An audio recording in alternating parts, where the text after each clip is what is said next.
So my name is Michael. I've been in recovery for about 7 months now. So what my recovery looks like is I've been using alcohol, Adderall, cocaine, meth for since I was about 14. And so I've never really learned like how to be an actual person. So from the age where you're just learning about life, you're just learning about, let's see. So for me, I see it as like we learn our life skills like from mentors, teachers, people that we grow up around, our family, friends. And so around 14 in that age where I'm just constantly high and drunk and in such an impressionable state. And I did that up until about 29. So I never really learned how to adult. I never really learned what it's like to be a person. I never really learned, I just thought being high and drunk was a normal thing. And so yeah, just a quick backstory. I was about 14, completely separated from friends, family. We lived about 50 miles from the nearest town, and the nearest kid my age. So I found my socializing through internet. I found my socializing through like playing online games and like making friends that way, because we're social creatures, so we always find a way. And that was my way. So my way was just like getting prescribed Adderall, which I would abuse, of course. And that was until I was about 18. And just using that to get high and just like connect with people online. Because as social creatures, we need like that like touch, that's like to receive love through like touch and like emotional. And so I was only receiving it through like that connection with friends, like on like a friend level. And so the drugs and alcohol kind of filled in that spot of that emotional and like that need for touch, because like it makes you feel really good and it just makes you feel good in your body. So my entire life I was just chasing that, thinking that like it's normal to not need to be around people. I always thought I was an introvert, that I don't need to be around people. And so for my entire life up from 14 till about 30, I thought that being drunk and high was the only way. So what is my recovery? So I went into treatment for the first time at about 25, and this is after, so my Adderall and like the stimulants and the cocaine, that lasted until about, I think I got it off it completely at 28, but I started drinking heavily around 20. And that mixture of like Adderall and drinking made its own like separate combo drug.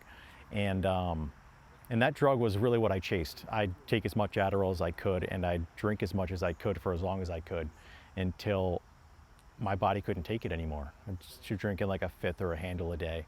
And I eventually got to that point where it's like,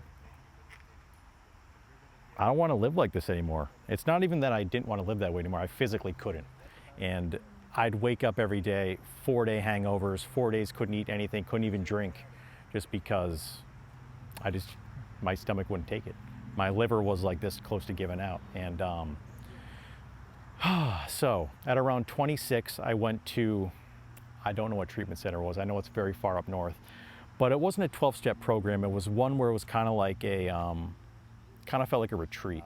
It was the Buddhist one, refuge recovery. And so they'd have like an optional refuge recovery and AA meeting once a week on like Sunday. And you do stuff like going out into the woods, like nature hikes and all that stuff. And that stuff was great, but my entire experience there, like I was just so uncomfortable in myself. It's like, okay, I'm sober now, like for the first time ever.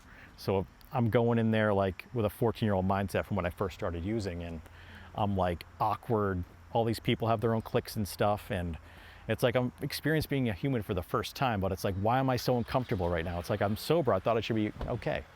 It's like, there's all this good food, I'm doing all these fun things, but like I still feel so empty inside. And it took me leaving there, relapsing immediately the second I walked out the door, for me to realize that there's much more to this recovery thing. I still went on using for 2 to 3 years. But that's when I found Green Mountain Treatment Center. And they kind of have like, it's almost like a military style. It's like 12-step boot camp. And so they get you like writing as soon as possible. So you start seeing your own defects and defects. You start seeing your own ways of thinking that kind of led you here. And just that like aha moment is what, and learning about the three things, the mind, body, spirit.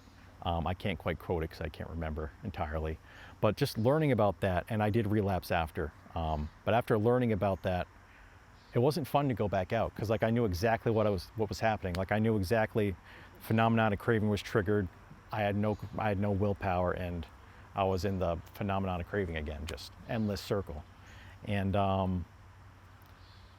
so yeah, after like finally getting into treatment for the first time, knowing that there's something wrong, there's something missing, relapsing, but still having that like, I feel like there's definitely something out there though that was like, you got to get this, like just kind of guiding me, just picking up tools along the way.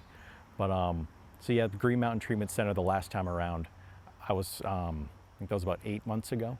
I just kind of gave everything over. So for me, my higher power is like the universe. And I just kind of broke down and I'm like, please just show me. Like, I'll go anywhere you want me to go. I'll do anything you want me to do. Just please, like, I can't do this on my own. And that's where I got appointed Kendra as my case manager. And when it came to sober living this time around, she's like, because I wanted to be in Rochester near my work.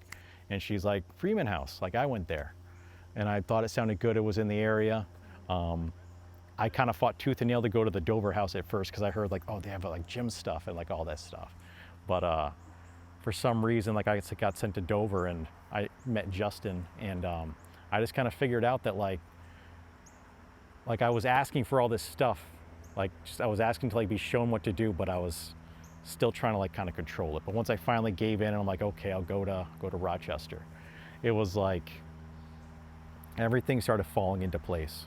It's like I started feeling like really working with my sponsor and working the steps properly, like having a great manager and great guys in the house, because like I do believe we become who we surround ourselves with, and the guys in the house are great. And I just felt like this psychic shift, and like I didn't wake up every morning like feeling hollow and like, so what can I do to keep myself busy all day just to make it through today? It's like I was able to wake up and like be okay with myself. So honestly, I believe that just opening myself up, like hitting that point of like, I'll do whatever it takes, and being willing to take suggestions and going where I kind of feel nudged to go and not fighting it, will always bring me to the right place. And it brought me here today. And I'm 7 months sober. I had a year and 8 months before. I wasn't really doing the work, but this 7 months, I'm much stronger than I was then. All these things are just kind of falling into place. I'm sponsoring someone now. And yeah, it's been a great journey, and I can't believe it's only been 7 months. It feels like it's been 3 years, and I just look forward to every day now, so that's all I got.